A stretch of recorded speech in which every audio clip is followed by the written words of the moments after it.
We're making quinoa meatballs and serving them individually as bite-sized snacks on Follow Your Heart gluten-free bread. It's a hearty and delicious recipe that's really fun. We're gonna start by chopping up all the veggies that form the base of our meatballs. Everything's going in the food processor, so you really don't need to worry about being too pretty with your cuts. Just get into small enough pieces that the processor blade can handle them. Chop 1/4 of a medium-sized red onion. Pop it in the food processor. Have 2 garlic cloves. Just gonna pop them out of the head. Pop those in food processor with onions. Next up are tomatoes. We're gonna chop these lengthwise. And you can see all these amazing seeds inside. Well, I'll usually eat them. For this, we wanna get the moisture out of these meatballs, so we're gonna get rid of them. You could just use your thumb, your fingers, get a little messy. Get all up in that tomato. Then just do another rough chop on your tomatoes. Again, doesn't have to be pretty, it's just going in the food processor. Add 1 jar of sun-dried tomatoes that have been drained of all of their oil. And now we're going to add our veggie meat crumbles. Add a cup of packed arugula, a tablespoon of dried oregano, and I like a spicy meatball, so I'm adding a generous pinch of red chili flakes. Be strong.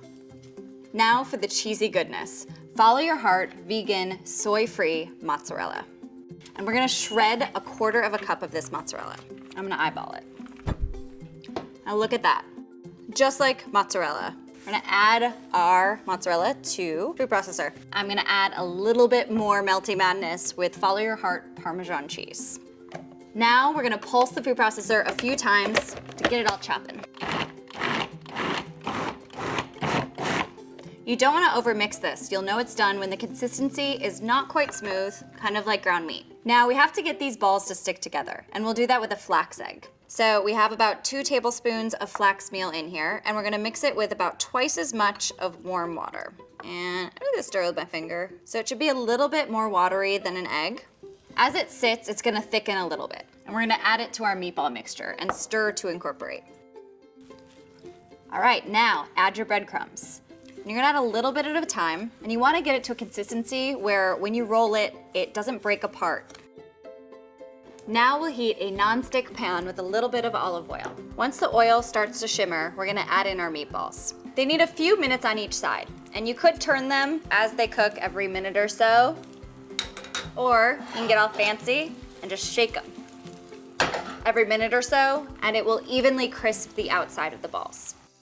Now, time to put our little snacks all together. I have Follow Your Heart gluten-free brioche bread here.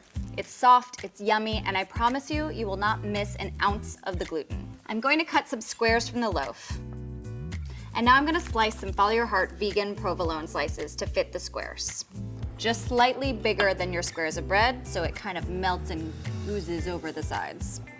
I'm gonna place these on a sheet pan and pop them in the broiler for about a minute or 2, just until the cheese really melts and gets golden. While your bread and cheese is bubbling away in the oven, heat up a jar of your favorite marinara sauce on the stovetop. Now you're gonna place a meatball on each cheesy toast. Look how pretty those are. Drizzle some of your marinara right on top. For the final step, we're gonna chiffonade some basil. Our beautiful little garnish. And we have our quinoa meatball bites. Yum.